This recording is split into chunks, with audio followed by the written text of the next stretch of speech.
मराठवाड्यासह राज्यात मोठ्या प्रमाणात पाऊस. स्थानिक प्रशासनाशी संपर्कात आहोत. जलसंपदा विभागाला आवश्यक ती खबरदारी घेण्याच्या सूचना. मुख्यमंत्री कार्यालयाची माहिती. छत्रपती संभाजीनगरच्या सिल्लोड तालुक्यात पूरस्थितीमुळे शेतकरी हवालदिल आमदार अब्दुल सत्तार यांच्याकडून पाहणीवेळी शेतकऱ्याचा टाकून मांडत मदतीची अपेक्षा. चुकलो तर कान धरा, पण रिकामे ठेवू नका, काहीतरी जबाबदारी द्या. धनंजय मुंडेंची पक्षश्रेष्ठींना विनंती. तर मुंडेंच्या विनंतीला मान दिला जाईल. अजित पवार सकारात्मक.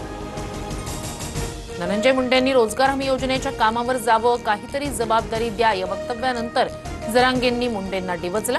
तर मराठ्यांना त्रास झाल्यास अजित पवारांचा राजकीय कार्यक्रम करणार, जरांगेंचा इशारा. बंजारांच्या एसटी आरक्षणाच्या मागणीला अॅडव्होकेट गुणरत्न सदावर्ते यांचा पाठिंबा. हैदराबाद गॅझेटचा बंजारा धनगरांना फायदा, पण गॅझेटमुळे मराठे कुणबी होऊ शकत नाही, सदावर्तेंचा दावा. सांगलीत पडळकरांविरोधात पवारांच्या राष्ट्रवादीचा मोर्चा. जयंत पाटील यांच्या विरोधातील वक्तव्यानंतर समर्थक रस्त्यावर. शशिकांत शिंदे, रोहित पवारांसह आव्हाड आणि लंकेंची उपस्थिती. राजाराम बापू पाटील यांच्या पुतळ्यापर्यंत मोर्चा.